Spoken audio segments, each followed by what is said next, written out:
11 orang tersangka, di mana 2 tersangka ada dari Aceh, kemudian 1 tersangka dari Provinsi Riau dan 10 tersangka dari Bali. Penindakan yang dilaksanakan oleh jajaran di wilayah Polda Bali. Adapun barang bukti yang bisa disita dari seluruh kegiatan tersebut di 3 lokasi yang tadi saya sampaikan, ada 428 kg sabu dan 162.932 butir ekstasi yang nanti yang sama-sama bisa kita lihat di depan ini. Mohon izin kepada Pak Dirtipit Narkoba untuk lebih jelasnya menyampaikan kronologis kegiatan bersama yang dilaksanakan. Tentunya ini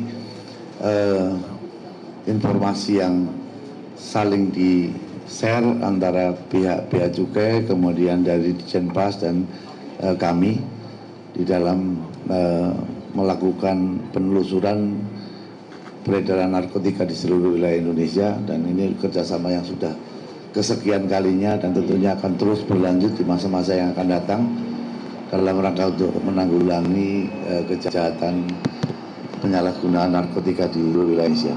Saya persilakan kepada Pak Direktur Tipit Narkoba untuk menyampaikan secara langsung penindakan yang dilaksanakan di wilayah Aceh, Riau dan Bali.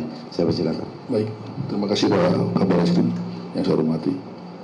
Izin kami untuk menyampaikan rilis masalah pengungkapan kasus hasil kerjasama antara Dit 4 Bareskrim Polri, jajaran Bea Cukai dan dari jajaran lapas, serta dari Direktur Tindak Pidana Polda Aceh, Riau dan Bali.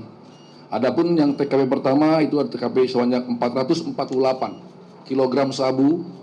Ini diamankan di Aceh Utara ya, dengan tersangka ada 2 orang. Ini adalah sebagai penyimpan barang sabu di dalam hutan. Ini informasi dari rekan-rekan dan kita semua untuk mencari. Akhirnya tepat di Aceh Utara kita amankan 2 tersangka dan 348 paket sabu. Total beratnya adalah 348 kg. Modusnya adalah memasukkan barang narkotika dari Malaysia melalui jalur laut. Di overnya adalah di daerah sungai, dekat daerah Aceh Utara. Di situ ada hutan dan ditaruh di hutan. Ya. Adapun kronologis yang kedua adalah pengungkapan sabu sebanyak 80 kg dengan ekstasi sebanyak 22.932 butir itu berada di wilayah Riau.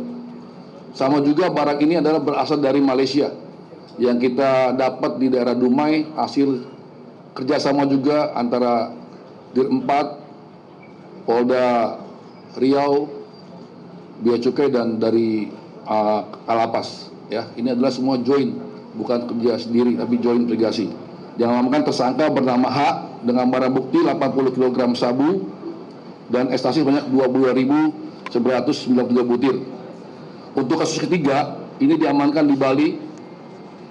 Ya, di Bali sebanyak 140.000 butir ekstasi. Ya, dengan tersangka sebanyak 2 orang. Ulangi, tersangka sebanyak 10 orang. Bernama T, Y, I, U, J, P, R, I, D, dan ID. Barang buktinya adalah 40.000. Modus operandi barang ini dikirim dari Belanda melalui jalur darat dan kita melakukan container ferry sampai ke Bali. Jadi barang ini sampai di Bandara Suta dan container ferry sampai di wilayah Bali karena pemilik atau pembelinya adalah di daerah Bali. Demikian untuk rilis masalah 3 kasus tersebut. Terima kasih. Baik rekan-rekan, mungkin ada yang mau ditanyakan terkait dengan ekspos daripada pengungkapan 3 kasus penyalahgunaan narkotika di wilayah Aceh, Riau dan Bali. Saya persilakan.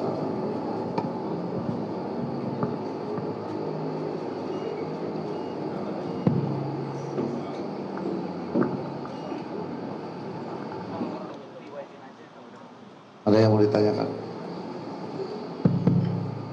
Kalau tidak ada, saya rasa ekspos yang dilaksanakan pada sore hari ini itu, saya persilakan Pak.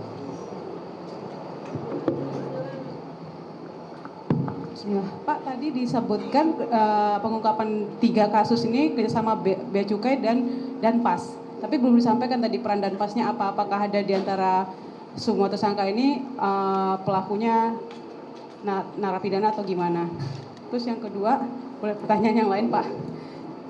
Terkait update dari soal narkopolitik yang Bapak sempat sampaikan sampai saat ini seperti apa perkembangannya, update-nya, pemetaan yang dilakukan? Sudah adakah indikasi-indikasi itu terbukti apa tidak? Itu aja, terima kasih.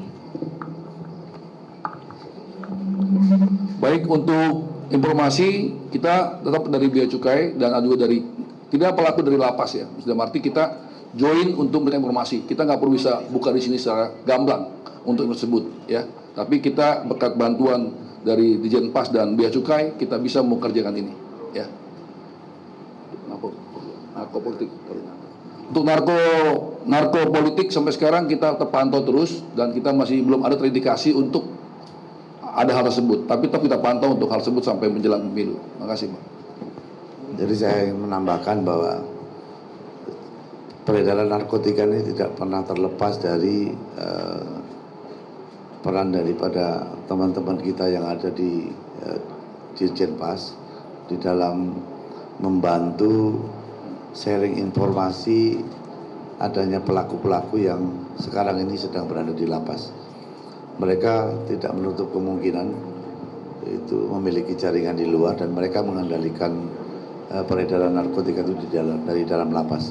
Ini suatu hal yang luar biasa dilaksanakan oleh jajaran Dirjen PAS di dalam mendukung penanggulangan masalah penyalahgunaan narkotika seluruh Indonesia. Di mana informasi ini bisa diberikan langsung kepada Polri, bisa diberikan kepada Bea Cukai atau bersama-sama kita bahas informasi tersebut untuk ditindaklanjuti bersama. Bila ada menyangkut personel atau narapidana yang ada di lapas, maka dengan cepat beliau akan membantu untuk memfasilitasi tindakan kepolisian bersama Bea Cukai yang ada di sana. Itu yang pertama. Kemudian yang kedua, memang sampai saat ini kita masih terus melakukan kegiatan pemantauan dan pemetaan terhadap peredaran narkotika. Ini kan narkotika ini kan memang sebenarnya barang ini nggak ada karena berbahaya. Tapi pasarnya cukup lumayan di Indonesia.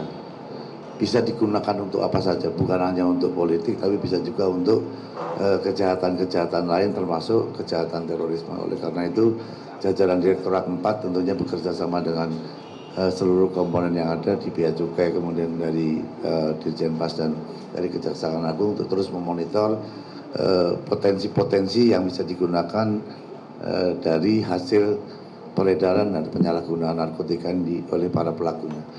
Namun kita tidak akan mungkin bisa ungkap ya. Kita masih terus petakan dan monitor, mudah-mudahan apa yang sinyalemen yang disampaikan oleh jajaran Direktorat beberapa waktu yang lalu ini tidak terjadi. Saya rasa itu tambahan. Terima kasih. Mungkin Pak Dirjen Bea Cukai sambil. Silakan. Satu lagi. Mengingatkan ini barang software dari Belanda dan ini sudah mendekati periode akhir tahun di mana biasanya pengungkapan narkoba juga meningkat ya Pak. Nah, ada pesan nggak Pak untuk para bandar-bandar besar atau pemasok narkoba ke Indonesia Pak? Jam 2. Saya rasa kalau para pelaku ini kan memanfaatkan pasar yang ada bukan hanya di Indonesia tapi juga di negara-negara lain. Beberapa waktu yang lalu kita melaksanakan rapat somdisi di Jogja juga. Salah satunya adalah membahas kasus transnasional crime di mana salah satu pokok bahasan adalah kasus narkotika. Artinya bahwa himbauan justru kita minta kepada ini melalui rekan-rekan media, ini perannya sangat penting di dalam menyampaikan informasi kepada masyarakat agar tidak karena angka prevalensinya cukup tinggi, masih sekitar 4% kalau tidak salah, jadi sekitar hampir 5 juta penduduk Indonesia menjadi pecandu dan penyalahguna. Artinya potensi pasar itu besar dan ini bisa berkembang kalau tidak kita lakukan upaya-upaya pencegahan dan penangkalan terhadap peredaran gelap tersebut. Artinya mohon bantuan kepada rekan-rekan media sekalian untuk menyampaikan informasi kepada masyarakat bahaya daripada penyalahgunaan narkotika ini karena tidak bisa sembuh. Bagi pecandu dan penyalahguna itu istilahnya pulih. Kalau tidak dilakukan pengawasan ketat oleh keluarga dan lain sebagainya, potensi untuk kambuh itu sangat besar. Jadi himbauannya adalah kalau hindarkanlah jauh-jauh daripada penyalahgunaan narkotika ini karena tidak bisa disembuhkan. Saya rasa itu. Terima kasih. Pak Dirjen Pas, silakan. Terima kasih Pak Kabar Eskrim, rekan-rekan Pak Dirjen dan yang mewakili dari Jaksa Jampidum.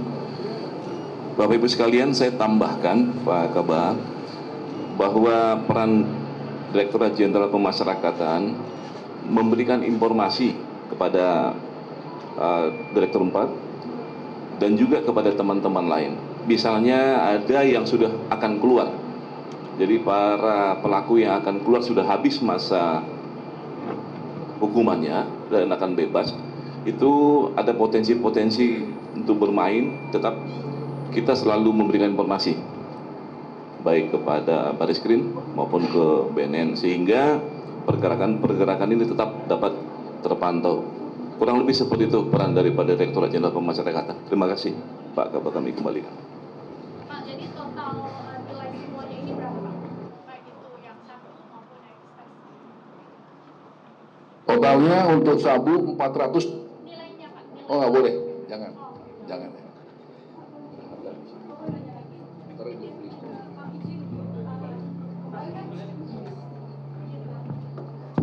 Siap. Mungkin di-update lagi ke Dirjen Bea Cukai. Biasanya kalau setiap kali rilis di-update tuh sudah berapa kali melakukan penanganan bersama, patroli bersama, tuh jumlahnya juga berapa. Artinya bisa dibandingkan nanti dengan masa yang sama di tahun yang lalu dengan sekarang meningkat apa tidak. Nanti minta itu. Yang kedua Pak, kan kemarin rame itu Pak ada bunker ya, bunkernya narkoba di salah satu kampus di Makassar. Nah itu apakah sudah ada maksudnya Polri ada melakukan pengembangan nggak Pak? Apakah narkoba itu sudah mulai masuk ke jaringan mahasiswa dan sudah apakah hanya di situ saja? Apakah ada kemungkinan di seluruh kampus juga sebenarnya jaringan narkoba itu sudah menyusup atau bagaimana? Mungkin analisanya seperti apa? Oke, terima kasih.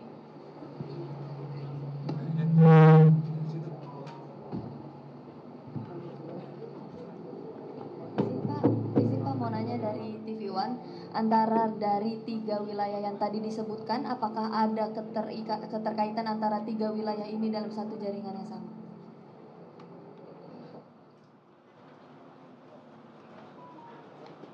Terima kasih Pak Kabar.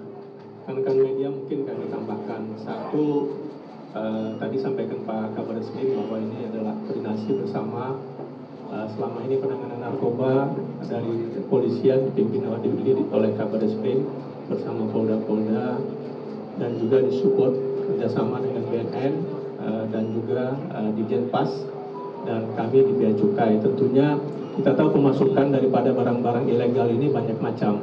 Ada dari pesawat, ada dari kapal, dan dari bentuk di perbatasan juga dimungkinkan. Dan kami dalam melaksanakan tugas mensupport Bareskrim dan juga Dirjen Pas dan juga BNN, paling tidak tangkapan ini melibatkan di Kanwil Bea Cukai di Aceh, Kanwil Bea Cukai di Riau, di Sumut, kemudian Kepala KPU di Suta dan juga teman-teman di Kanwil Bea Cukai di Bali yang tadi disampaikan oleh Pak Kabar Eskrim. Ini tentunya koordinasi bersama, even di internal kami dan juga bersama Polri dan juga sama BNN dan Dirjen Pas. Tadi ditanyakan tahun lalu kerjasama kami dengan APH melakukan tegahan mencapai 6,5 ton. Sebelumnya 2021 sekitar 5 ton. Dan sampai saat ini di bulan Juni ini paling tidak sekitar 2,6 ton sudah bisa kita tegah bersama dengan kepolisian, dengan BNN, dengan PAS bersama. Demikian kami sampaikan. Terima kasih. yang jaringan sama adalah antara Aceh dengan Riau, karena barang-barangnya masuk dari Malaysia dan dia menggunakan jaringan yang sama. Makanya kita setelah Riau bisa nangkap pembangun ke Aceh. Ya. Untuk masalah yang di Sulawesi Selatan itu tetap kita dalami terus, ya kita lihat terus ya. Tetap kita akan pantau-pantau semua, ya bukan cuma semua masyarakat yang kira-kira menggunakan barang-barang narkotika ini. Sekian, terima kasih.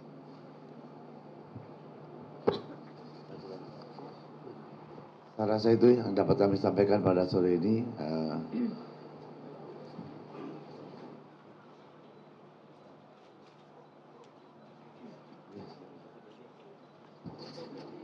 Baik, untuk pasal yang diterapkan adalah pasal 114 ayat 2 junto pasal 132 ayat 2 Undang-Undang Narkotika nomor 35 tahun 9 tentang narkotika.